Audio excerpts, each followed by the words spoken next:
안녕하세요. 고생하셨습니다.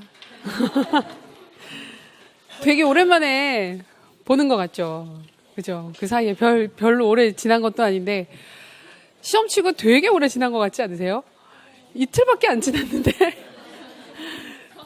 지난 토요일 날 보고, 어제 하루 일요일이었고, 오늘 월요일이잖아요. 근데 막, 시험 끝난 거 되게 오래된 것 같고, 막 아득하고 아련하고, 지금 그땐 썼던 거 떠올려보자 그러면 사실 기억 잘 안 나고 이제 그랬잖아요. 시험만 보고 나면 되게 놀라울 거라고. 한 2, 3일 지나면 아무것도 기억 안 난다고. 그래서 뭐 썼는지 뭐 쓰셨어요? 그래서 뭔가를 쓰기는 썼는데 뭔가를 썼던 것 같은데 다들 그러시거든요. 그래서 되게 신기하죠. 그죠? 그게 그런 게 있대요. 그러니까 인간의 그 뇌나 이런 부분들이 강한 스트레스나 되게 강한 충격이나 강한 스트레스를 받는 상황에서 겪었던 일들은 되게 금방 까먹잖아요. 금방 까먹고 마치 없었던 일인 것처럼 싹 지워버리는 게 그 보호하려고, 스스로를 보호하려고 그 기억을 억지로라도 좀 빨리 지운대요. 그래서 우리가 시험 같은 거 보고 나면 확실히, 그죠? 분명히 뭔가 일이 있어. 그날은 막 기억을 하는데 어제 분명히 또 밤에는 의지랑 상관없이 그저께 밤 같은 경우에 퍼져서 주무셨을 거란 말이에요. 그래서 내가 이러면 안 되는데 이러면서 막 쓰러져 자고 막 이렇게 자고 일요일 날 막 일어나기 힘들고 일어나면 뭐 이렇게 뭐 잘 받든 못 받든 너무 피곤하니까 몸이 아프기도 하고 진짜 다들 그렇거든요. 그래서 지금 되게 극심한 혼돈의 시기를 보내고 계실 텐데, 근데 올해는 분위기가 좀 더 얘기하겠지만 2차 준비를 다들 빨리 하고 열심히 하는 분위기죠. 왜냐하면 1차가 할만했다고 다들 느끼기 때문에, 물론 또 전공마다 조금씩 다른 부분들은 있습니다. 근데 이제 그래서 스터디 같은 경우에도 좀 빨리 준비하실 거고, 그래서 지금부터 발 빠르게 많이들 준비하시는 것 같아요. 그러니까 좀 쉬시고, 근데 계속 1차 때 후반 텐션처럼 유지하시는 건 현실적으로 조금 힘드니까, 이제 그런 부분들은 잘 조절하시면서 2차 열심히 준비하시면 좋겠습니다. 정말 고생 많이 하셨고, 이제 강의 끝날 것 같죠, 그죠? 정말 고생 많이 하셨고, 자, 오늘은 사실 다 시험 치고 오신 거잖아요. 시험 치고 오셔서 이거 되게 듣기 싫어요. 풀이 강의 되게 듣기 싫고, 게다가 올해 같은 경우에는 할만했거든요? 그죠? 쓰실 때 할만해서, 지금 괜찮은데? 라는 생각을 하고 지금 앉아 계시는데, 들으면 들을수록, 나 그거 썼는데. 그래서, 맞아. 그것까지 써야 된다. 이런 생각이 자꾸 들 거예요. 그래서 오히려 듣다가 가슴이 철렁철렁 내려앉고, 그럴 수도 있는데, 이제 그렇긴 한데, 문제 자체가 분명한 그 의지를 가지고 냈어요. 그때 우리 시험 전에도 약간 예측했던 부분들이 있었잖아요. 아마 올해는 그렇게까지 어렵게는 내기가 어렵다라고 왜냐하면 비교과 쪽에서 너무 많이 지금 뽑는 상황이었고, 1차 TO가 조금만이라도 더 빨리 났었으면, 첫 번째 가TO가 빨리 났었으면 조금 상황이 달라요. 다른데 너무 후반에 났어요. 너무 후반에 첫 번째 TO가 나는 상황이었기 때문에 비교과 쌤들 같은 경우에 준비할 수 있는 시간이 사실 상대적으로 많이 좀 부족하거든요. 그러니까 그런 부분들을 감안을 하면 되게 어렵게 나오기 힘든 상황이었습니다. 그래서 그런 부분들 감안하고 말씀드릴게요. 다들 천천히 오시고 계세요. 좋아요. 그래서 괜찮아요. 지금부터는 이제 1차 시험 끝났는데, 제일 큰 그 고비가 지나갔죠. 제일 큰 고비가 지나갔고, 지금부터는 이제 조금 마음가짐도 좀 달리 드셔도 될 것 같습니다. 자, 오늘 풀이 자료 다들 받으셨는데요. 하나하나 다 풀어서 얘기를 하면, 그리고 이론 설명할 것까지는 없죠. 그렇죠. 이게 이러면서 이 이론이 뭐냐면요. 이렇게 할 필요는 없는 상황이니까 포인트만 짚어서 이야기를 하고, 문제 분석, 어떤 부분들을 이제 좀 이렇게 신경 써서 썼어야 되는지 보겠습니다. 자, 문제 보겠습니다. 근데 문제 보셨을 때 처음에는 약간 당황하셨을 게, 그래프가. 우리 막 그랬었잖아요. 언젠가 그래프도 나오지 않겠냐. 우리가 이제 표까지 나왔고, 신문 기사 구조화된 그림까지 나왔으니까 언젠가 한번 그래프가 나오지 않겠나. 근데 진짜 그래프가 나온 거예요. 그래서 뭐지 이 막대 그래프는, 이러면서 문제를 봤는데 사실은 크게 영향이 별로 없었던 문제죠. 근데 이제 서론이라든지 얘기를 하실 때 그래프에 나타나 있듯이 이런 걸 가지고 활용해 쓰실 수는 있는데, 이 결과를 분석해서 쓰셔야 하는 정도는 아니었으니까 크게 신경 쓰지 않으셔도 되는 부분이었어요. 자, 문제 보시면 다음은 A 중학교 학생들의 중학교죠. 아직 우리가 12월 시험에는 고등학교가 사례로 나온 적이 없습니다. 항상 중학교입니다. 학업 특성 조사. 결과에 관해 두 교사가 나눈 대화 중 일부다. 교사의 대화. 우리가 많이 연습했던 거죠. 왜냐하면 문제 낼 때 제일 편해요. 교사들이 대화하는 게. 대화의 내용은 첫 번째 교육과정, 두 번째 수업, 평가, 장학. 되게 충격적인 게 과정, 교수, 평가, 행정. 우리가 그랬잖아요. 4개 중에 3개는 반드시 나온다 해서 이거 위주로 보자고 했던 거에서 4개가 다 나왔어요. 그러니까 뭐냐면 충분히 예측 가능한 영역들을 위주로 출제를 하려고 애를 쓴 거예요. 그러니까 이전에 출제됐던 영역들 자체가 대부분 다 이 영역에서 진짜 3개씩은 항상 나왔다. 그러니까 충분히 예측 가능한 중요한, 그러니까 남들이 많이 봤을 것 같은, 학생들이 그래도 많이 봤을 것 같은 영역에서 최대한 한 번은 봤을 것 같은 부분들. 그런데 이제 변별을 둬야 되니까 굳이 애를 써서 준 게 지금 첫 번째 워커 항목이라고 볼 수 있습니다. 그래서 4가지 영역. 게다가 행정에서 장학이 나왔죠. 그래서 장학 컨설팅 임상 나와라. 그러고 있는데, 그쵸? 내가 공부했는데 봤더니 동료 장학인 것 같은데 저번에 나왔는데 분명히. 그래서 동료 장학은 살짝 스치고 지나갔던 적이 있는 문제였어요. 근데 6월 시험 같은 경우에. 그래서 우리가 6월 시험에 한번 나왔던 부분들은 다시 나올 수 있고, 문제 워낙 가볍게 다뤄지고 지나가니까. 근데 이번에도 그렇게 깊게 나온 건 아니에요. 그래서 그 4가지 영역. 그래서 이 4가지를 활용해서, 자, 주제, 학생의 다양한 특성을 고려하는 교육, 학생의 다양성, 우리가 학생 중심적인 교육이라든지 다양한 학생들의 요구에 부응하는 교육, 이런 부분들은 연습을 몇 번 했었어요. 그래서 이런 주제도 나올 수 있겠지. 학생의 뭐 전인적 성장 발달이라든지 그 다양성을 그러니까 충족시켜주는 접근이라든지 이런 부분들 충분히 서술하기 좋은 문제가 나왔습니다. 그리고 아마 쓰시면서, 그리고 제시문 읽으시면서 느끼셨겠지만 주제 연계해서 쓰라고 제시문에서 굉장히 많은 그 도입이나 연계가 되는 사항들을 다 퍼줬어요. 그래서 내가 굳이 생각을 하지 않아도, 자, 이런 논리로 연계가 된다라고 하는 게 정말 자연스럽게 서술이 되도록 제시문에서 정보를 너무 많이 줬어요. 그래서 주제 논의하시거나 각 도입 파트에 연계하시는 부분이 크게 어렵진 않으셨을 거예요. 별로 막 주제 쓰면서 뭘 써야 될지 모르겠다 이런 느낌 많이 안 받으셨죠? 난 받았는데. 아니에요. 그런 분 그렇게 많진 않으셨고, 정 쓸 게 없었으면 제시문에 있는 내용 가지고 쓰시면 되는 그런 문제였습니다. 자, 그러고 나서 배점 부분을 보시면, 자, 이번에 15점 박교사가 제안하는 워커의 교육과정 개발명의 명칭. 자, 이번에 보시면 굉장히 써야 되는 항목 자체를 좀 딱딱 찍어서 줬죠. 늘 그래왔지만 올해 문제 같은 경우에도 혹시나 하는 마음으로 명칭 쓰세요, 개념 쓰세요, 명칭 쓰세요, 뭐 2가지 쓰세요, 3가지 쓰세요, 이런 식으로 정말 하나하나 다 짚어줬었습니다. 그래서 이번에 보면 워커의 교육과정 개발모형 명칭 뭡니까? 수기 모형 또는 뭐 이렇게 실제적 개발 모형이라고도 하긴 하는데 보통은 숙의라는 말을 주로 쓰고 있죠. 객관식 기출 우리가 다룰 때도 수기 모형은 중요하다. 기본 절차 정도는 기억해둬야 된다. 그리고 이 모형을 교육과정 개발에 적용하는 이유 3가지를 쓰라 그랬어요. 굳이 이 모형을 현재 교육과정 개발에 적용을 해야 되는 이유를 써라라고 했으니까 결국은 장점 쪽입니다. 장점을 쓰면 되시는 겁니다. 그래서 우리가 요 수기 모형 같은 경우 기본 이론이라든지 기본 기출 문제 풀이를 할 때는 기본적으로 다루고 넘어가는 파트들이라서, 근데 이제 요 부분은 보시면 아시겠지만 서술할 때 아마 그렇게까지 디테일하게 공부를 좀 덜 하신 분들도 좀 있으실 거예요. 그랬을 때 결국은 요 부분 어느 정도는 유추를 해서 쓰시는 거. 그래서 왜냐하면 모형의 특성에 대해서 제시문에 이야기가 나와 있죠. 그 부분에서 유추해서 어느 정도 쓰시는 것도 큰 무리는 없는 문제였을 것입니다. 그래서 채점을 얼마나 디테일하게 할지는 모르겠는데, 이 수기 모형 같은 경우에 특징 적용해야 되는 이유 3가지 쓰라고 하는 파트를 아주 엄격하게 채점을 하기는 어렵지 않겠나. 대신에 여기서는 명칭이 들어가니까, 자, 여기서 뭐가 문제냐면 명칭을 틀리고 개발에 적용해야 되는 이유 3가지가 얼추 맞다. 그럼 채점을 어떻게 할까가 변수인데, 그거는 진행이 돼봐야 할 것 같아요. 왜냐하면 나머지 항목들이 워낙 기본 점수를 주기 좋은 항목들이 많이 있어서 얘는 통째로 날릴 수도 있는 파트예요. 그래서 3가지 주의점이 맞았다 손 치더라도 명칭에서 수기 모형이라든지 실제적 개발 모형이라든지 이 명칭이 정확하게 들어가지 않으면 아예 뒤를 읽지 않고 통째로 날릴 가능성도 있는 파트입니다. 괜찮죠?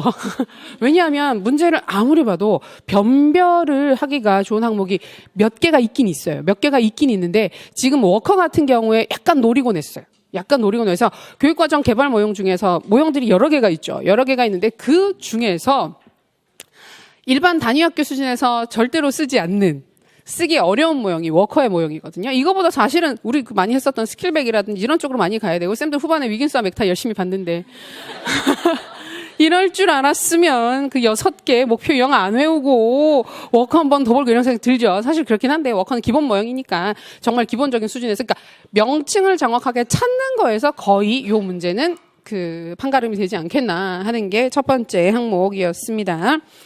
자, 그리고 두 번째, 자, 문제 PBL이죠.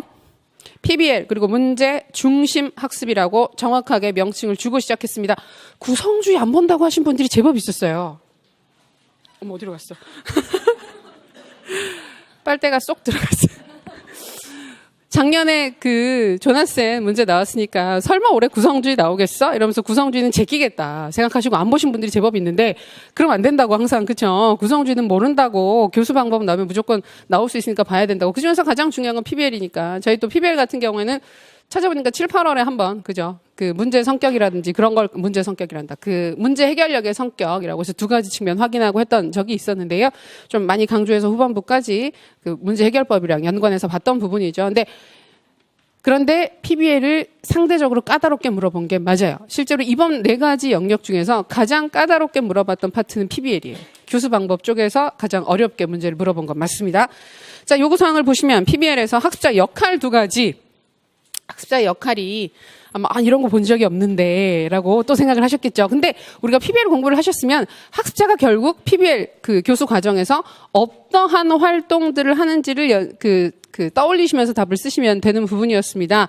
그래서 우리가 보면 제일 먼저 자기주도 학습을 하는 자기주도 학습자 역할을 수행을 해야 되는 거고, 그다음에 협동학습을 통해서 실제로 문제를 해결하는 역할을 수행을 해야 됩니다. 이때 우리가 보통 절차적으로 보게 되면 초반에 자기주도 학습을 하고 후반에 협동학습을 한단 말이에요. 그래서 요 2가지 포인트로 들어가시는 경우들도 가능할 것 같고, 그다음에 자기주도 학습과 그다음에 우리가 또 문제 해결 능력에 있어서 논리적 추론 능력 또는 가설 연역적 추론 능력이라고 하는 부분을 문제 해결력의 중요 요소로 제시를 하고 있죠. 근데 그 부분을, 그러니까 논리적 추론 자로서 문제를 해결해야 하는 문제 해결자 역할을 한다. 이런 식으로 접근을 하시면 괜찮은 답이 됐을 겁니다. 그러니까 결국은 이번 문제는 전체적으로 보면 특이한 게 뭐냐면 되게 정확하게 요구하는 항목들이 제법 있어요. 그러니까 이게 그냥 장점, 단점 이런 식으로 얘기를 하는 게 아니라 첫 번째 항목에서도 보시면 이 모형의 장점을 쓰라는 게 아니었고 왜 적용하는지 적용하는 이유를 쓰라 그랬고요.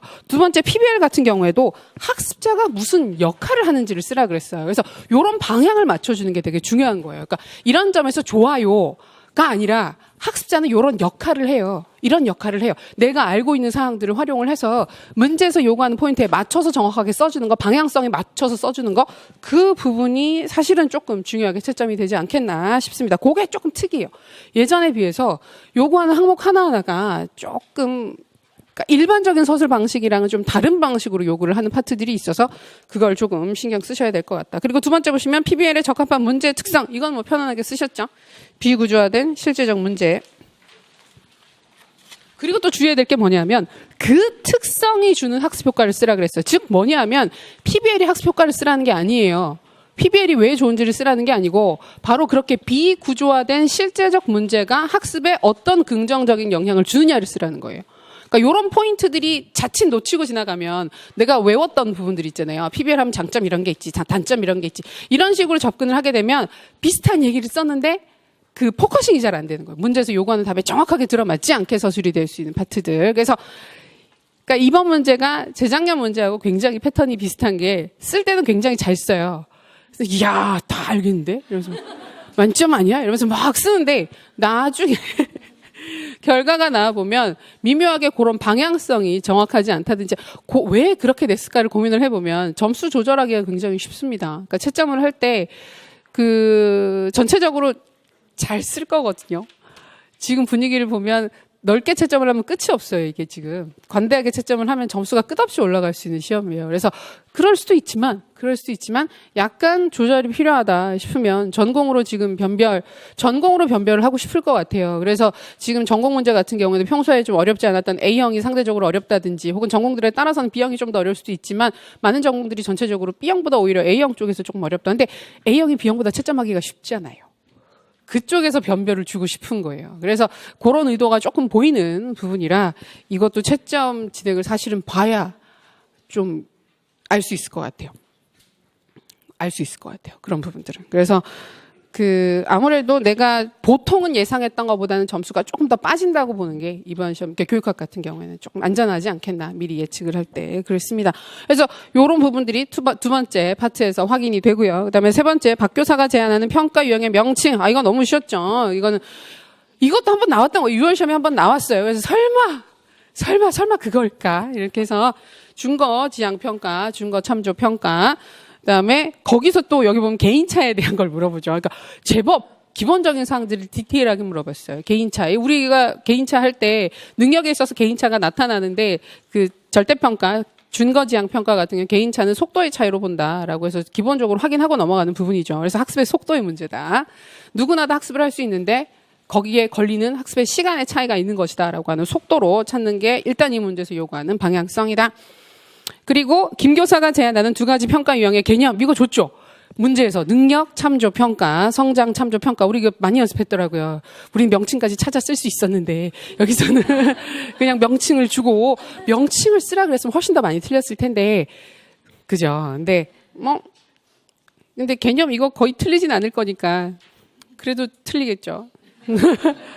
맞출 수 있었어요. 잘하셨고, 마지막 김 교사가 언급하는 교내장학 유형의 명칭과 개념, 보세요. 명칭 따로 개념 따로 따다다 주고 있죠. 그래서 동료장학, 그다음에 동료장학의 개념 서술해 주시고, 활성화 방안 두 가지를 써라. 이것도 재밌죠. 실천 방안이 아니라 활성화 방안이에요. 그러니까 어떻게 하겠느냐가 아니라 뭘 해야 동료장학이 더 잘 일어날까를 묻는 거예요. 그래서 근데 이거는 채점을 넓게 할 것 같기는 해요. 넓게 할 것 같긴 한데, 저희 이거 관련해가지고 동료장학 파트, 행정 파트에서 행정 강론서들을 많이 찾아봤어요. 근데 그렇게 명확하게 잘 안 나타나 있어요. 그 파트가. 그래서 실천 방안은 가볍게 우리가 유추할 수 있는 부분들이 있긴 있지만, 활성화 방안으로서 이것만이 답이야 라고 딱딱딱 찍어서 얘기를 할 만한 것들을 교육 행정 영역의 강론서들에서 딱 제시를 하진 않기 때문에 채점을 조금 넓게 하지 않겠나, 전반적으로 하지 않겠나. 자, 그리고 보시면 이번에 오전 부분에서 재밌게도 주제와 형식을 분리를 해서 점수 배점을 보여주고 있어요. 그래서 주제 비중이 더 크다는 게 보이죠. 여기 보시면 서본결을 구성하는 게 1점, 즉 서론이나 결론의 형식을 갖추지 않으면 최대 1점을 깎겠다. 별로 못 깎죠. 이런 걸 보면 본론만 쓸까. 서론 안 써도 결론 안 써도 1점밖에 안 깎네, 이런 기분이 들죠. 근데 대신에 서론 결론을 안 쓰시면 주제에서도 빠지게 돼 있어요. 왜냐하면 전체로 이렇게 끌어안는 게 없기 때문에 주제 중심으로 전체 글이 형성이 안 되는 거라서 추가로 점수가 빠지는 겁니다. 그다음에 주어진 주제와 연계를 할 것. 이번 주제 같은 경우에는 학생들의 다양한 특성에 맞는 교육을 위해서 어떤 노력을 할 것이냐, 이런 적분이었으니까 그 부분이 서본결에 일관되게 드러나야 한다. 표현이 적절할 것. 문장의 비문이라든지 맞춤법 틀리는 부분이라든지 이런 부분들은 2점 깎을 수 있다.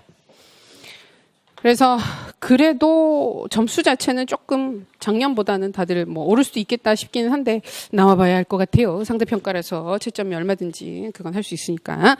자, 제시문 보겠습니다. 어차피 우리가 보는 게 그런 포인팅만 하면 되니까.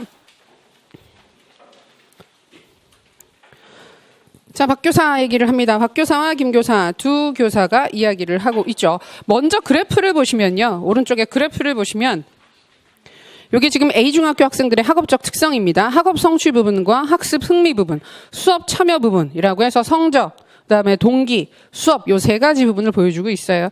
평균적인 점수, 학업 성취, 흥미, 수업 참여, 그다음에 표준 편차 등등 해서 평균 점수가 높을수록 아무래도 전체적으로 이제 표준 편차가 크게 나타나는 모습 보이고 있습니다. 학습 흥미는 여기 보시면 전체적으로 흥미가 굉장히 낮고, 상대적으로 편차도 낮은 걸 보니까 대부분의 학생들이 비슷하게 공부하기 싫어한다라는 사실을 알 수가 있죠. 근데 그런 부분까 모르겠어요. 처음에는 그걸 의도했을 수도 있을 것 같아요. 그래프를 굳이 지금 그려놓고 이런 편차가 나타나는 걸 보면 여기에서 이 학생들을 실제로 원래 문제가 처음에 만들고 싶었던 건 동기까지 갔을 수도 있을 것 같아요. 이 그래프를 보고 이 학교가 다음번에 학생들을 좀 더 공부를 더 잘하게 만들려면 어떤 부분에 특히 신경을 써야 될까? 그럼 동기거든요. 실제로 동기가 가장 낮고 편차도 약한 편으로 전체적으로 다들 공부하기 싫어하는 상황이기 때문에 동기 부분을 증진시켜줘야 된다. 근데 그렇게 못 낸 거죠, 그죠? 이 그래프까지 그려놓고는 그렇게 하면 못 찾을 것 같고, 그다음에 너무 이의 신청도 많을 것 같고 이런 부분들 때문에 좀 조절을 한 것 같기는 해요. 조절을 한 것 같고 여기 보면 그 PBL이 중간에 문제로 나온 걸 보면 결국 PBL 같은 교수 방법을 썼을 때 흥미가 올라가고 그다음에 뭐 수업 참여 정도도 올라갈 수 있고 학업 성취도 자체도 격차가 줄어들 것이다. 이런 식으로 의도를 했을 것 같은데 전혀 영향을 주지 않는 방식으로 문제는 출제가 됐습니다. 천만 다행이죠. 근데 이제 몰라요. 다음번에 좀 더 어렵게 내고 싶으면 그런 식으로 그래프 해석이라든지 그런 부분들을 낼 수 있을 것 같아요. 교사 입장에서 사실 그런 부분을 알 필요는 있어요. 우리 학교가 이런 상황인데 잘못된 접근을 할 수가 있으니까 실제로는 예, 그렇다고요. 더 깊게 얘기 안 할게요. 우리 시험을 봤기 때문에 굳이 이런 부분들을 예측할 필요는 없어요. 자, 박 교사. 자, 우리 학교 학생들의 학업 특성을 보면 흥미, 수업 참여 수준이 전반적으로 낮아요. 그리고 학업 성취, 흥미, 수업 참여 개인차가 크다는 것이 눈에 띄네요. 표준 편차가 크게 나타나고 있다. 자, 김 교사, 학생의 개인별 특성이 그만큼 다양하다는 것을 의미하겠죠. 우리 학교 교육과정도 이를 반영해야 하지 않을까요? 학생들의 개인적 편차, 다양성. 자, 그렇습니다. 그런데 교육과정을 개발하는 과정에서 학생의 개인별 특성을 중시하는 의견, 하나의 의견, 그다음에 교과를 중시하는 의견 사이의 차이가 있습니다. 교과 편성에 있어서 중요한 부분을 서로 다르게 보는 다양한 입장의 의사결정자들이 관련되어 있다. 이해 당사자들이 관련되어 있다. 자, 이를 조율하기 위해서는 시간이 걸리겠지만 적절한 논쟁을 거쳐 합의에 이르는 심사숙고의 과정이 필요합니다. 이야, 심사숙고. 그죠? 이게 숙이죠. 심사숙고. 그래서 기억이 안 났을 때 심사숙고를 숙 이렇게 해서 숙이 모형이지. 그래서 보통은 연상이 되거든요. 근데 그래서 모르겠어요. 심사숙고를 그렇게 해서 낸 건 아니겠지만 이 부분에서 시간이 좀 많이 걸리고 그다음에 논쟁을 거쳐서 합의에 이르는 심사숙고의 과정, 즉 수기의 과정을 거치는 교육과정 개발 모형이 뭐냐. 심지어 학자까지 줬어요. 못 찾을까 봐. 게다가 이런 식으로 열어버리게 되면 다른 게 될 수도 있어요. 그러니까 꼭 워커의 수기 모형만 답이 되는 게 아니라 심사숙고의 과정을 거쳐야 되고 서로 다양한 의견들을 조율해야 되고 이렇게 되면 사실 뭐 스킬백도 집어넣으면 안 되지는 않거든요. 그래서 그런 부분들을 좀 명확하게 하기 위해서 워커라고 학자 이름까지 줬어요. 여기서 워커의 수기 모형 찾으실 수 있고 자, 그러다 좀 휙 넘어가죠. 네, 그렇다면 알았다. 그리고 학생의 다양한 특성을 반영하기 위한 수업 방법은 뭐가 있을까요? 다양한 학생들의 특성을 반영할 수 있는 수업 방법. 우리 학교 학생들에게는 학습 흥미와 수업 참여를 높이는 수업이 필요한 것 같아요. 흥미, 수업 참여도를 높일 수 있다. 제가 지난번 연구 수업에서 문제를 활용한 수업을 했는데 우리가 문제라고 하면 PBL이나 문제 해결 학습 두 가지를 떠올릴 수 있습니다. 수업 중에 학생들이 무엇을 해야 하는지 모르는 것 같았어요. 게다가 제가 문제를 잘 구성하지 못했는지 별로 흥미를 보이지 않더라고요. 문제를 활용하는 수업에서는 학생의 역할을 안내하고 좋은 문제를 개발하는 것이 중요하다는 것을 알게 되었어요. 여기 보시면 각각 보면 이야기를 할 때 그냥 얘기를 하는 게 아니라 도입이 항상 있어요. 선생님들이 얘기를 해줘요. 그래서 자, 그랬는데 수업에 있어서도 다양한 특성을 반영한 수업이 필요하지 않을까요? 학생들의 흥미를 높여줄 수 있는 동기를 그러니까 이런 게 다 도입 연계 문장이나 주제 논의를 할 때 활용할 수 있는 그 이야기들로 다 활용이 될 수 있습니다. 그래서 여기에서 지금 PBL 얘기를 했는데 별거 없습니다. 여기서는 제시문에서 따올 만한, 그러니까 PBL은 그냥 내가 알고 PBL과 관련된 사항들을 알아야만 쓸 수 있는 문제였어요. 제시문에서 끌어다 쓸 게 있는 게 아니고 이제 PBL 정확하게 알고 있는지 확인하는 거였어요. 자, 그렇군요. 이처럼 수업이 학생의 다양한 특성을 반영하게 되면 평가의 방향도 달라질 필요가 있습니다. 그죠? 또 역시 도입 문장이 다 있죠. 앞으로 평가에선 학생의 능력, 적성, 흥미에 적합한 목표를 설정하고 그에 따라 수업과 평가가 이루어지는 것도 의미가 있어 보입니다. 다각화된 접근, 평가에 있어서 다원화된 접근, 다양한 평가 방법을 활용하는 것이, 도입하는 것이 필요하다. 자, 동의합니다. 그러기 위해서는 평가 결과를 해석하고 판단하는 기준이 달라질 필요가 있습니다. 예컨대 학생의 상대적 위치가 어느 정도인지를 판단하기보다는 미리 설정한 학습 목표에 도달했는지 여부를 중시하는 평가 유형이 적합해 보입니다. 미리 설정한 목표 달성 정도를 확인하는 평가, 준거, 지향 평가, 절대 평가. 너무 쉽죠? 되게 당황하지 않으셨어요? 이걸 보시면서? 설마 준거 지향 평가를 이런 식으로. 근데 이때는 찾으라고 했죠. 개념을 주고 쓰라고 했으면 너무 그죠. 너무 쓸게. 그러니까. 그래서 준거 지향 평가 찾으셨고, 그래서 네, 저도 그렇게 생각합니다. 그리고 말씀하신 유형 외에 능력 참조 평가, 성장 참조 평가도 제안할 수 있겠네요. 좋은 생각입니다. 두 분 다 얘기하기 싫어하는 것 같지 않아요? 그래서 좋은 생각입니다. 아, 나도 그렇게 생각합니다. 그래서 이것도 합시다. 아, 그럽시다. 그래서 서로 그래서 넘어가고 있죠. 그래서 능력 참조, 성장 참조는 그 개념 정리하는 건데 사실은 뭐 이거야 뭐 저희가 워낙 자주 봤던 부분이라 어렵지 않게 확인할 수 있습니다. 자, 마지막. 그런데 저 혼자서 학생의 다양한 특성을 고려해서 교육과정 개발하고 수업을 설계하고 평가하는 것은 힘들어요.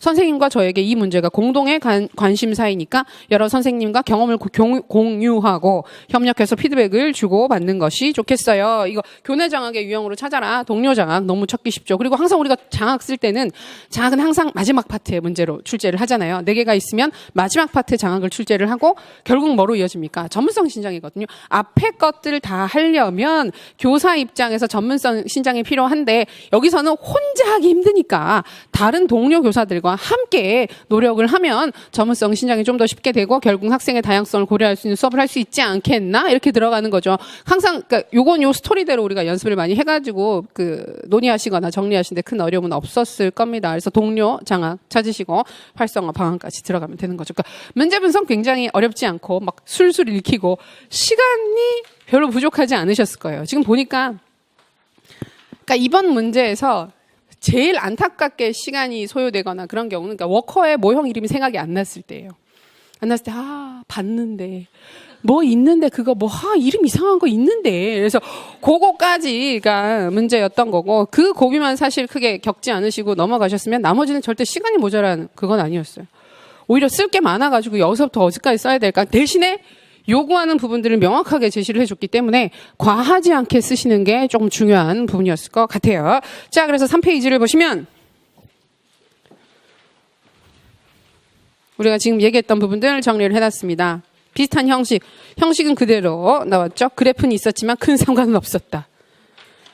그 다음에 수기 모형, 기출 분석 열심히 하셨으면 큰 어렵지 않게 찾으셨을 거고 PBL, 비교적 상세하게 물어봤다. PBL 워커가 이번 문제에서 사실은 조금 변별이 되지 않겠나 싶은 부분입니다. 그러니까 워낙 변별 포인트가 없어요, 이번 문제가. 그래서 굳이 변별 포인트를 두자면 이 2가지 정도가 되지 않겠나. 그다음에 준거지향 평가 워낙 쉬웠고 동료 장학 워낙 쉬웠고 준거지향 평가, 동료 장학 파트는 다 6월 기출 문제들입니다. 6월 기출 문제들이라서 상대적으로 그러니까 그거예요. 그러니까 준비 시간이 많이 없으신 분들 같은 경우에 기출은 보고 들어오지 않겠나 이런 느낌인 거예요. 그래서 기출은 봤으면 근데 우리가 기출을 안 보죠.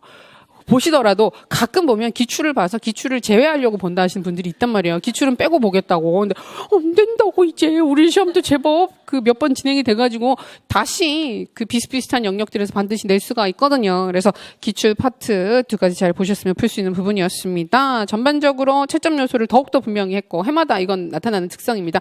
절대로 모호하게 출제하지 않습니다. 문제를. 그래서 분명하게 하고 세분화된 접근으로 채점의 정확성을 추구하고 있다. 다음에 평이하게 출제가 된 편이라서 의외성보다는 기본적 사항의 정확한 공부 확인이 중요하다. 맞아요. 그 시험 상황 자체 크게 당황하지 않으시고 연습이 된 상태에서 문제가 이제 접근을 하셨으면 크게 어렵지 않았을 부분입니다. 자, 점수의 포인트들 이제 궁금한 부분이죠. 궁금한 건 이건데 예시개요 부분 같이 확인하겠습니다. 서론은 저도 쓰다 보니까 이게 서론이랑 결론이 길어지더라고요. 이번 글이.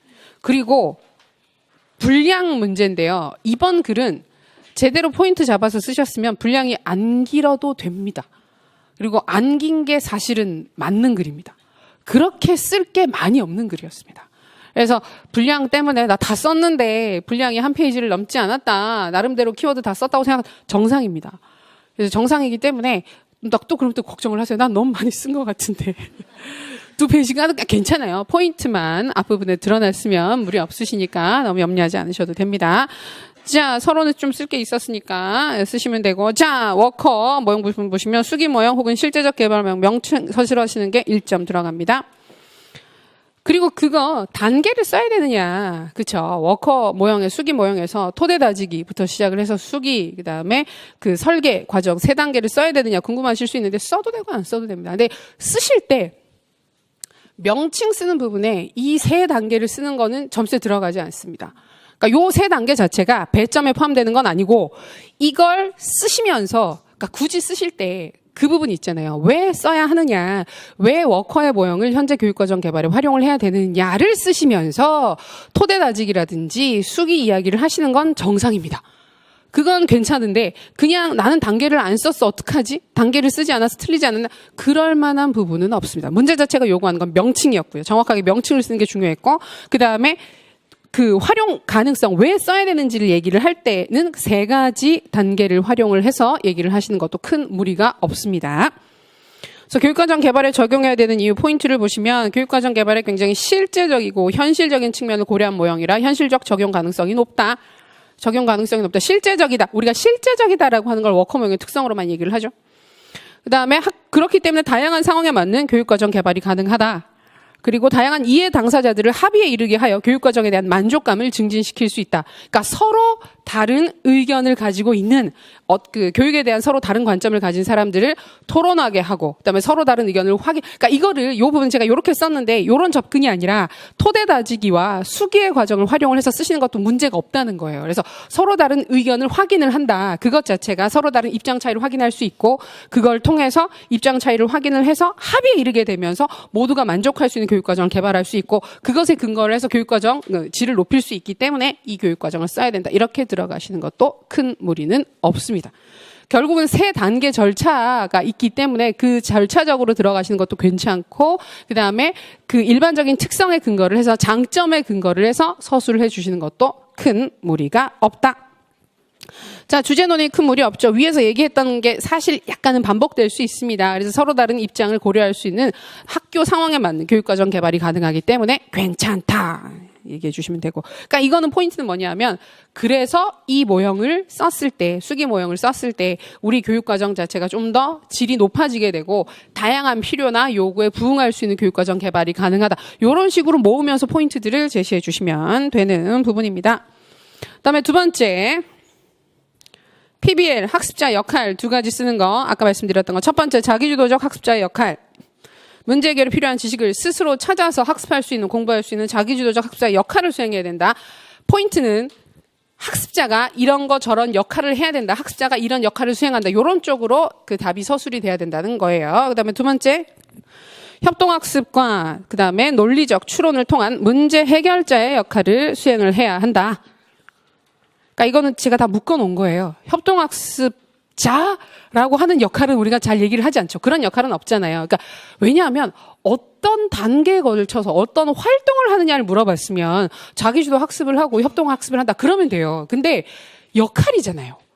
역할이랑 활동은 좀 차이가 있죠. 물어보는 방향 자체가. 그래서 그 역할이기 때문에 이거는 자기주도 학습자, 그다음에 협동학습자의 역할일 수도 있는데 협동학습을 통해서 실제로 문제를 해결하는 것까지 두 가지를 같이 써주는 게 베스트일 것 같고 지금 상황에서는 근데 두 가지를 다 조금 넓게 봐서 채점이 될 수 있지 않겠나 생각을 합니다. 그래서 이 두 가지로 포인트 잡으시면 되고 문제의 성격은 우리가 다 알고 계시듯이 비구조화되고 실제적인 문제, 비구조화, 실제성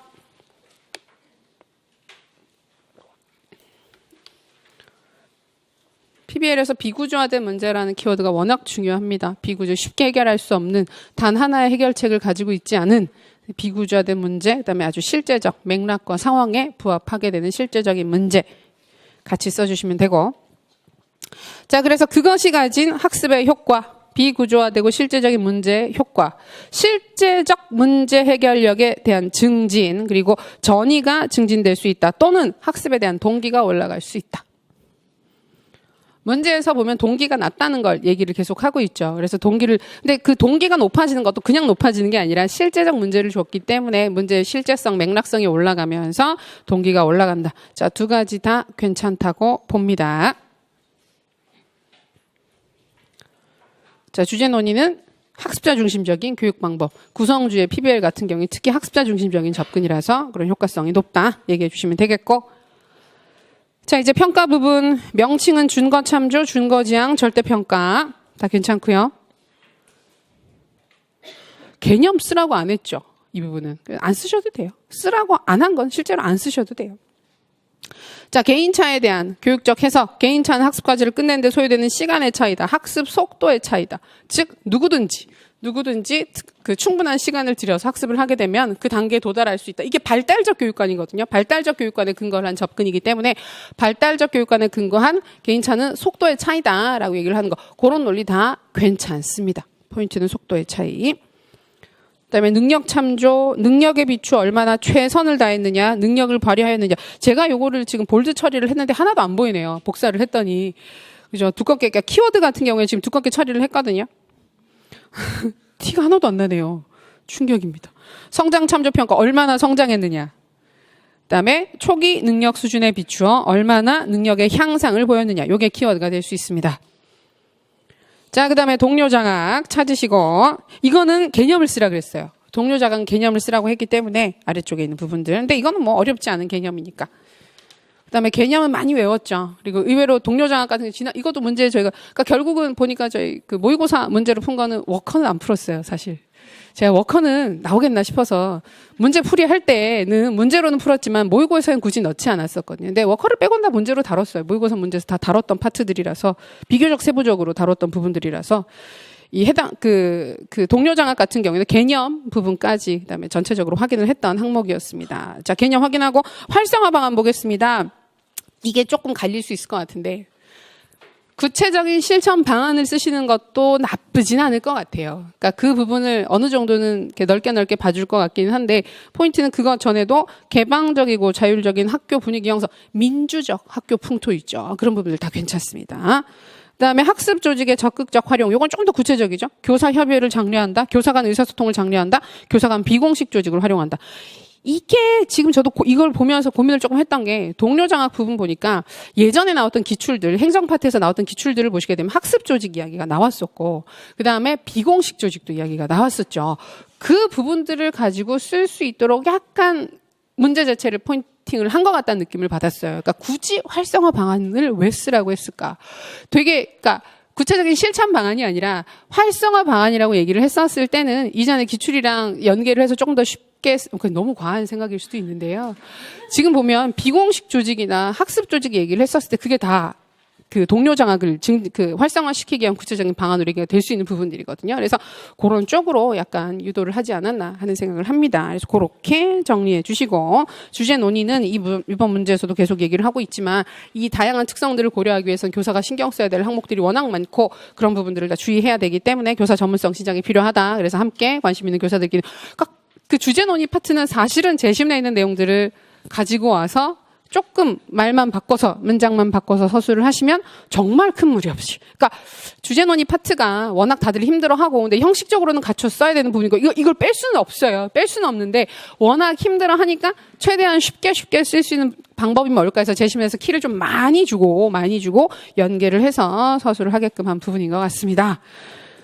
그래서 원래 시간이 좀 많이 잡혀 있었는데 원래 풀이 강의가 이 시점에 하는 풀이 강의는 이론을 설명할 필요가 없잖아요. 쌤들이 지금 듣고 싶으세요?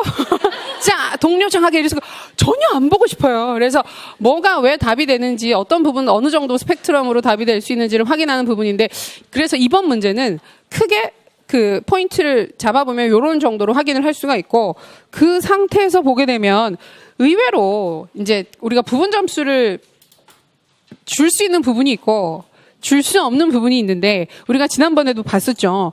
줄 수 있는 부분은 개념을 주고 쓰라 그러는 경우에는 얼추 그 범주에서 맞으면 점수를 줄 수 있다. 그런데 찾아서 쓰라고 하는 파트는 여지가 없다라는 얘기를 했었어요. 그래서 이번 문제에서 찾아 쓰는 부분을 보게 되면 워커가 보인다. 일단 워커에서 명칭이 틀리면 나머지를 통째로 뺄 가능성이 높다.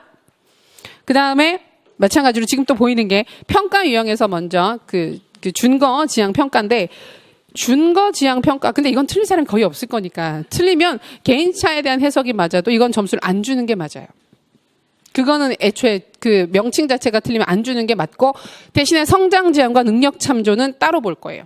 앞에 그 준거 지향을 맞다 틀리다랑 상관없이 성장 지향과 능력 지향 평가는 따로따로 채점을 할 거예요. 그건 독립된 항목이기 때문에. 그 다음에 교내 장악 있죠. 이것도 명칭 틀리면 이건 통째로 날아가는 거예요.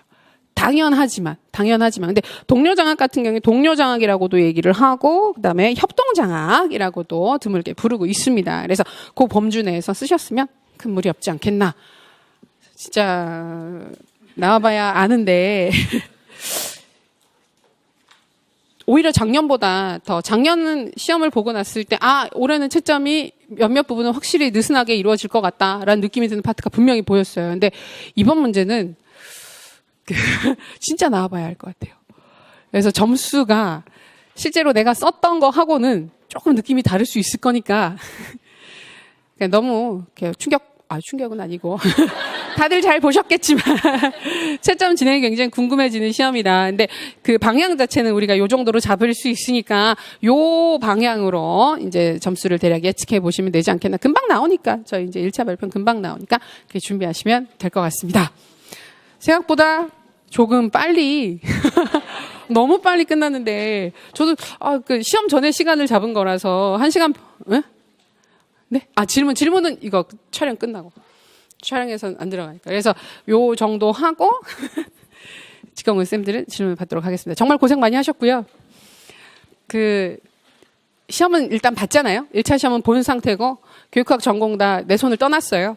내 손을 떠난 상태이기 때문에 지금부터는 우리가 할 수 있는 최선 2차 열심히 준비하시는 거. 그리고 지금 보면 올해 같은 경우에도 마찬가지고 작년도 좀 그렇긴 했지만 2차 변별을 크게 두고 싶은 것 같아요. 그렇기 때문에 2차 준비를 정말 열심히 빠르게 이르게 특히 비교과 쌤들 같은 경우에는 면접 비중이 지금 너무 중요하고 너무 크게 그걸 많이 주고 있는 상황이기 때문에 2차 준비 정말 열심히 하시기 바랍니다. 고생하셨습니다.